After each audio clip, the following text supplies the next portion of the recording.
Welcome to टिकलेज academy. आज के video में Kirchhoff's current law it means nodal analysis ये टॉपिक का 8th प्रॉब्लम स्टडी करेंगे। तो क्वेश्चन आपके सामने है, देखो यहाँ पे एक सर्किट दिया है और इसके लिए क्वेश्चन में लिखा है calculate the node voltage VB using nodal analysis. तो चलो हम ये प्रॉब्लम सॉल्व करेंगे और ये प्रॉब्लम हम आपको एक नहीं दो मेथड से सॉल्व करके बताएंगे। आप दोनों में से कोई भी एक मेथड एग्जाम में फॉलो करो, कोई दिक्कत नहीं रहेंगी, आपको फुल मार्क्स मिल जाएंगे। दोनों मेथड समझने के लिए पूरा वीडियो जरूर देखिए।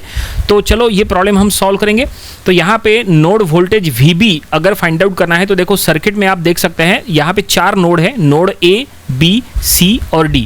लेकिन यहाँ पे नोड B के अक्रॉस वोल्टेज निकालना है। वैसे A जो नोड A है और नोड C है उसको आप इग्नोर करेंगे तो भी चलता है, ठीक है, क्योंकि नोड B इंपॉर्टेंट है। नोड B एक्चुअली वो नोड है जहाँ पे 3 ब्रांचेस मिल रही है, ठीक है। तो यहाँ पे हम मेथड 1 से अगर सॉल्व करें तो सबसे पहले हम क्या करेंगे, ये नोड B पे जितने भी ब्रांचेस है सभी ब्रांचेस में हम यहाँ पे करंट फ्लो पहले हम कंसिडर करेंगे और सभी का डायरेक्शन हम पहले आउटवर्ड लेंगे, ठीक है। तो देखो नोड B पे जो लेफ्ट साइड की ब्रांच है उसमें हमने करंट का डायरेक्शन आउटवर्ड लिए, राइट साइड का भी ब्रांच उसमें हमने करंट का डायरेक्शन आउटवर्ड लिए और जो नीचे जो ब्रांच जा रहा है उसमें भी हमने करंट का डायरेक्शन आउटवर्ड लिए। करंट का नाम दे दिए I1, I2, I3। मेथड 2 में क्या करेंगे, हम ये करंट का डायरेक्शन हम चेंज करके आपको सॉल्व करके बताएंगे, उसके थ्रू भी सेम आंसर आएगा। तो फिलहाल मेथड 1 में हमने करंट का डायरेक्शन आउटवर्ड लिया है। तो अब यहाँ पे KCL यानी किरचॉफ्स करंट लॉ अगर अप्लाई करना है तो रूल देखो क्या है। रूल ये है कि जो करंट नोड पे एंटर कर रहा है उसको हम निगेटिव मिलेंगे और जो करंट नोड से लीव कर रहा है उसको हम पॉजिटिव मिलेंगे। आप चाहे तो इसका उल्टा रूल भी यूज कर सकते हैं, कोई दिक्कत नहीं है, उसके थ्रू भी सेम आंसर आएगा, ठीक है। तो चलो हम यहाँ लिख लेंगे apply KCL eight node eight node B। हमें नोड B पे KCL अप्लाई करना है। तो नोड B पे 3 करंट्स I1, I2, I3 तीनों करंट्स नोड B से लीव कर रहे हैं, यानी नोड B से बाहर जा रहे हैं, इसलिए तीनों के सामने प्लस लिखे I1 plus I2 plus I3। और अब तीनों को V/R के फॉर्म में लिखो, क्योंकि करंट का फार्मूला होता है current I equal to V/R। तो करंट I1 देखो कहाँ से कहाँ जा रहा है, नोड B से नोड A की तरफ, तो हमने लिखे VB माइनस VA बाई 10। उसके बाद करंट I2 देखो कहाँ से कहाँ जा रहा है, नोड B से नोड C की तरफ जा रहा है, इसलिए VB माइनस VC बाई 8। और करंट I3 देखो कहाँ से कहाँ जा रहा है, नोड B से नोड D की तरफ जा रहा है, इसलिए VB माइनस VD बाई 6, ठीक है, इक्वल टू 0। तो यहाँ पे ABCD के अक्रॉस का वोल्टेज है VA, VB, VC और VD। लेकिन यहाँ पे अगर आप प्रॉपरली चेक करोगे तो वैसे एग्जाम में जब ये डायग्राम आया था तो ऑलरेडी ये सर्किट में ABCD ऐसा सब लिख के आया था। तो अगर आप सर्किट में प्रॉपरली चेक करोगे तो नोड A के अक्रॉस का वोल्टेज हो जाएगा 6 वोल्ट, ठीक है। नोड C के अक्रॉस का वोल्टेज हो जाएगा 4 वोल्ट और नोड D के अक्रॉस का वोल्टेज हो जाएगा 0, क्योंकि नोड D जो है वो उसके अक्रॉस हम अर्थिंग कनेक्ट करेंगे। सो अर्थिंग का जो पोटेंशियल होता है वो 0 होता है, इसलिए। तो ये देखिए हमने यहाँ नीचे लिख लिया है कि VA is 6 volt, VC is 4 volt and VD is 0। तो बस आपको ये वैल्यू जो है वो इक्वेशन में पुट करना है, जो आपने KCL का इक्वेशन बनाया है उसमें आपको पुट करना है, ठीक है। तो यहाँ पे हम जस्ट वो पुट करेंगे, फिर इसको सॉल्व करेंगे। तो यहाँ पे सिर्फ एक ही अननोन रहेगा, वो रहेगा VB, क्योंकि VA, VC और VD वो तो हमने यहाँ लिख लिए, लेकिन VB वो हमें फाइंड आउट करना है। तो चलो फाइंड आउट करेंगे ये इक्वेशन से। तो देखिए यहाँ पे हम VA का वैल्यू हमने पुट किए हैं पहले ब्रैकेट में, दूसरे ब्रैकेट में VC का वैल्यू पुट करो 4 वोल्ट और तीसरे ब्रैकेट में VD का वैल्यू पुट करो 0। और अब यहाँ ये इक्वेशन तो बन गया है, पूरे इक्वेशन में सिर्फ VB अननोन है। तो चलो इसको सॉल्व करेंगे। सबसे पहले ब्रैकेट्स को यहाँ से हटा दो और सभी फ्रैक्शंस को स्प्लिट करो। तो आया VB by 10 minus 6 by 10 plus VB by 8 minus 4 by 8 plus VB by 6 equal to 0, ठीक है। अब यहाँ पे जितने टर्म्स में VB है वहाँ पे VB कॉमन ले लो। सो VB कॉमन लेने के बाद हमें मिलेगा ब्रैकेट में 1/10 प्लस 1/8 प्लस 1/6। और जो टर्म्स में VB नहीं है उसको अलग में लिखो, अलग से लिखो। देखो -6/10 माइनस 4/8 ऐसे 2 टर्म्स अलग है। और अब इनको कैलकुलेट करो तो पहले ब्रैकेट का आंसर आएगा, हम इसको फ्रैक्शन के फॉर्म में निकालते हैं। आप चाहे तो पॉइंट में भी निकाल सकते हैं, अगर आपको एग्जाम में कैलकुलेटर अलाउड है तो आप इसको पॉइंट में लिख सकते हैं या आप फ्रैक्शन में भी लिख सकते हैं, कोई दिक्कत नहीं है। मैनुअली अगर सॉल्व करना है तो आप मैनुअली सॉल्व कर सकते हैं, ठीक है।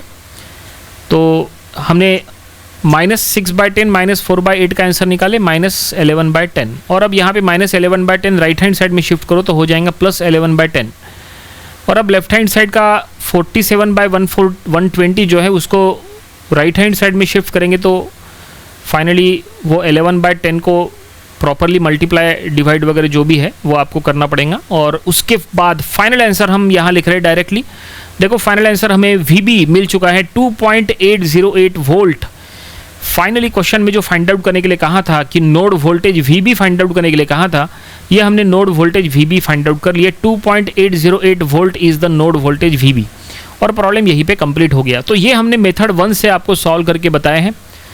आई होप आपको ये पूरा मेथड 1 समझ में आया होगा, ठीक है। इसको आपको प्रैक्टिस बुक में ज़रूर सॉल्व करके देखना चाहिए। चलो अब मेथड 2 की तरफ चलते हैं। मेथड 2 में जैसा हमने कहा, मेथड 2 में हम आपको करंट का डायरेक्शन चेंज करके बताएंगे और उसके थ्रू भी देखना आंसर बिल्कुल सेम आएगा। लेकिन मेथड 2 में हमें इतना सब कुछ फिर से लिखने की ज़रूरत नहीं है जो हमने लिखा है, बस ऊपर की 2-3 स्टेप्स हमें हटाना है, 2-3 स्टेप्स चेंज करना पड़ेगा। चलो बताते हैं। तो सबसे पहले हम ऊपर में लिख लेंगे, जहाँ मेथड 1 लिखा है वहाँ पे हम मेथड 2 कर लेंगे और मेथड 2। और जो सर्किट है, सर्किट में आप देख सकते हैं करंट I1 और I2 का डायरेक्शन हम चेंज कर देंगे, ठीक है। करंट I2 जो पहले लिविंग में था अब वो एंटरिंग में रखते हैं, यानी टूवर्ड्स द नोड B, और करंट I1 भी entering towards the node B ऐसा रखते हैं, और I3 एज इट इज़ रखो, ठीक है। तो देखो ये मेथड 2 का सर्किट। अब देखो ये 2 स्टेप्स जो है ऊपर की, ये 2 स्टेप्स को हटा देते हैं, ठीक है। बाकी सब कुछ एज इट इज़ रहेगा। देखो 2 स्टेप्स हमें बस चेंज करना है। तो apply KCL eight node B, तो नोड B पे करंट I1 एंटर कर रहा है तो करंट I1 निगेटिव में रहेगा, ठीक है। करंट I2 भी एंटर कर रहा है तो I2 भी निगेटिव में रहेगा, और I3 जो करंट है वो लीव कर रहा है इसलिए वो पॉजिटिव में रहेगा, ठीक है। -I1 -I2 plus I3। और अब इनको V/R के फॉर्म में लिखो। तो I1 देखो कहाँ से कहाँ जा रहा है, सो I1 नोड A से नोड B की तरफ जा रहा है, तो हम लिख लेंगे VA - VB/10, ठीक है। इस बार VA - VB है, पिछले बार VB - VA था, higher potential minus lower potential, ठीक है। और अब उसके बाद देखो नेक्स्ट I2 के लिए हम लिख रहे हैं VC - VB, क्योंकि I2 जो है वो C से B की तरफ जा रहा है इसलिए VC - VB/8। और I3 तो वही रहेगा जो इसके पहले था, ठीक है। और ये इक्वेशन सबसे ज़्यादा इंपॉर्टेंट है क्योंकि देखो यहाँ ब्रैकेट्स के बाहर माइनस है इसलिए ब्रैकेट्स का बहुत बड़ा इंपॉर्टेंस है यहाँ पे।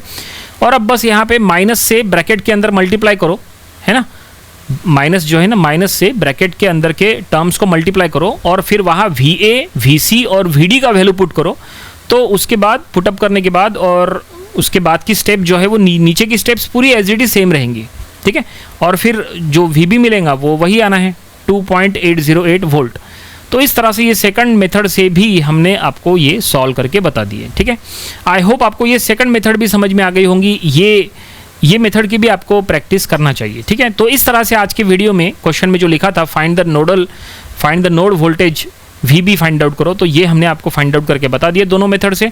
ये प्रॉब्लम एग्जाम में आ चुका प्रॉब्लम है, इंपॉर्टेंट है, तो ऐसे प्रॉब्लम्स की प्रैक्टिस करना बहुत ज़्यादा ज़रूरी है। तो ये था आज की वीडियो का किरचॉफ्स करंट लॉ, ये टॉपिक का प्रॉब्लम नंबर 8। इसके पहले के 7 प्रॉब्लम्स वो भी आप स्टडी कर लीजिए, और इसके आने वाले दिनों में हम इसके और भी नंबर ऑफ प्रॉब्लम स्टडी करेंगे ताकि इसकी और अच्छे से प्रैक्टिस हो जाए। तो मिलते हैं नेक्स्ट वीडियो में। Thanks for watching this video.